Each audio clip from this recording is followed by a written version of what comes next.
کیا کہنے کیا فرمائیں گے مفتی صاحب؟ چونکہ پروگرام اپنے آخری مراحل میں داخل ہو رہا ہے، آپ کے پورے عہد مبارک جو 10 سالیہ اس سے کچھ عرصہ کچھ زائد پر مشتمل ہے، اس میں جو سب سے بیسک ایلیمنٹ نظر آتا ہے وہ عدل ہے. اس حوالے سے عدل اور اس کے قیام کے حوالے سے جو آپ کی کوششیں ہیں یا جو آپ کی حکمت ہے، کچھ فرمائیے گا اس حوالے سے. دیکھیں، قیام عدل کا بھی ایک سبب ہوتا ہے، اور وہ سبب ہے اللہ تبارک و تعالیٰ کی گرفت کا احساس. ایز اے مسلم الحمدللہ ہمارا تو ایمان ہے کہ میدان محشر میں محاسبہ ہوگا، لیکن وہ یقین کاملیت کے درجے تک بعض اوقات نہیں پہنچا ہوتا. اسی لیے یقین ہے، لیکن جو یقین کامل ہماری عادات میں، اطوار میں، کردار میں، سوچ میں، افکار میں چینج لے کر آتا ہے، وہ ہمیں حاصل نہیں ہے.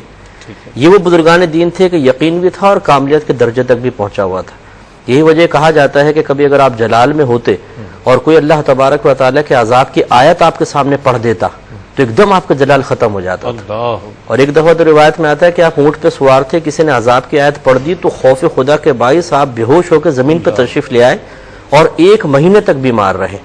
تو جو شخص اتنا اللہ تعالیٰ سے ڈرتا ہو، اتنا خوف رکھتا ہو، یقینی سی بات ہے وہ کیسے کسی کو رعایت دے کر اور عدل و انصاف سے دور کر سکے گا.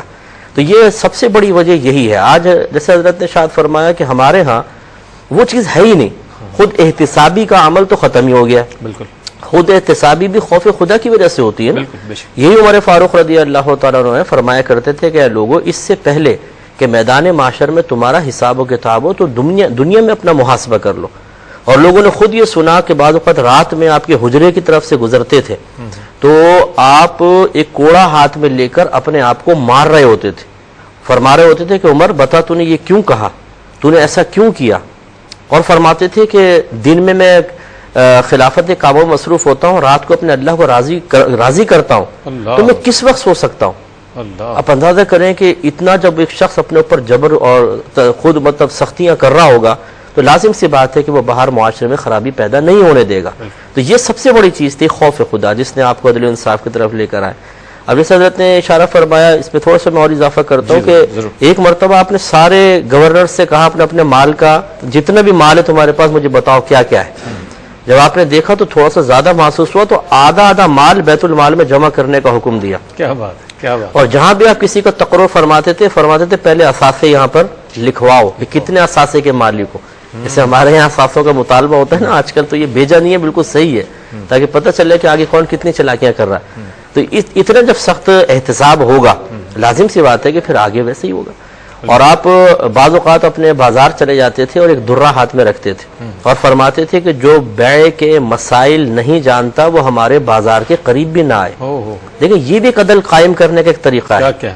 عدل کا مطلب توازن قائم کرنا ہے نا. اگر آپ جاہل شخص کو بازار میں آنے دیں گے وہ بگاڑ پیدا کر دے گا. تو خود امیر المومنین درہ لے کے کھڑے ہوئے ہیں کہ خبردار کوئی کم علم آدمی، جاہل آدمی آ کے بیع نہ کرے، نظام بگڑ جائے گا. تو اس قسم کی تمام ہم جب چیزیں دیکھتے ہیں. آج آپ دیکھیے، میرے ایک دوست تھے UK میں، جج تھے، تو ان سے ایسے میں گھر گیا تو انہوں نے بتایا کہ ہمارے یہاں یہ قانون ہے کہ اگر آپ کے پاس کوئی کیس آیا، آپ کے ریلیٹیو کا آ گیا، کوئی دوست کا آ گیا، تو آپ کو بتانا پڑے گا کہ یہ میرا دوست ہے، رشتہ دار ہے، یہ کیس میں نہیں سن سکتا ہوں. وہ آپ کو چینج کریں گے، دوسرا جج بٹھائیں گے، وہ اس کیس کو ڈیل کرے گا. تلاش کیا جاتا ہے کہ کوئی جان پہچان. یہ کیا ہے؟ حضرت عمر فاروق رضی اللہ تعالیٰ عنہ کا طریقہ تھا کہ آپ خود مطلب کسی کو رشتہ داروں کا مسئلہ حل کرنے یا اپنے گورنرز کو منع کیا کرتے تھے کہ جو قریبی دوست ہیں ان کے خود مسئلہ حل نہ کرو، قاضی کے حوالے کرو تاکہ تم پہ بدگمانی نہ ہو.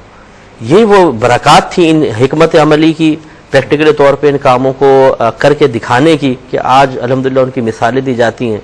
جنہوں نے حاصل کر لیا ہے ان کو، ان کی اس تعلیم کو، اس پریکٹیکل سے فائدہ برکات حاصل کر رہے ہیں، وہ دیکھیں آج کہاں تک پہنچے ہوئے ہیں. اور ہماری حالت ہم یہاں بیٹھے ہیں. صحیح فرمایا آپ نے.